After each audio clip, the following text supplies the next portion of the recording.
Good morning সবাইকে। আশা করি সবাই ভালো আছেন, আমিও ভালো আছি। প্রচণ্ড ঘেমে গেছি, কাজ করছিলাম তো তো আপনাদের সঙ্গে কথাও বলা হয়নি সকালটা থেকে, সেজন্য মনটা কেমন ব্যাকুল ব্যাকুল লাগছিল। আর আজকে একটু স্পেশাল দিন আছে, সেটা হচ্ছে আজকে আমাদের একটা বিয়ে বাড়ি আছে, খুব সামনেই, মানে একদম পাশেই আর কি বিয়ে বাড়ি। এই দেখুন কার্ডটা, এটা সিম্পলের মধ্যে খুব সুন্দর করেছে কার্ডটা, তাই না? আর সেদিন আমি শর্টসে দেখিয়েওছিলাম যে বিয়ে বাড়ি আছে, একটা গিফট আপনাদের আর সেটা দেখানো হয়নি। এই দেখুন, এই গিফটটা দিচ্ছি, ভালো হয়েছে। এগুলো এখন খুব চলছে জানেন তো, মানে এসিতে একদম গায়ে দেওয়ার জন্য একদম ঠিকঠাক, বা হালকা শীতেও এগুলো গায়ে দেওয়া যায় বাচ্চাদের গায়ে। তবে এটা দুজনের আর কি, ডাবল এটা। তো এখনকার মেয়েরা তো শাড়ি সালোয়ার এসব কিছু পরে না, তো এগুলো দিলে একটা কাজের জিনিস হবে।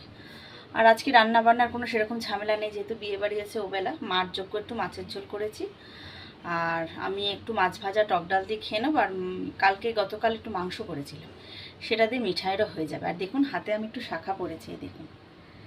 আর এই নেল পালিশটা পরেছিলাম, কাজ করতে করতে কেমন হয়ে গেছে, এটা তুলে ফেলবো।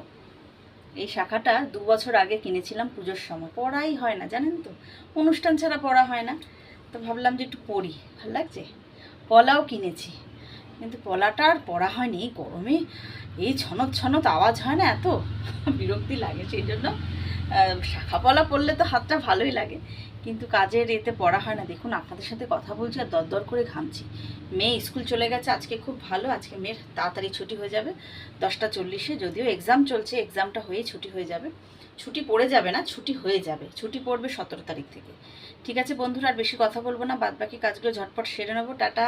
ভিডিওটা ভালো লাগলে অবশ্যই একটা লাইক করে দেবেন।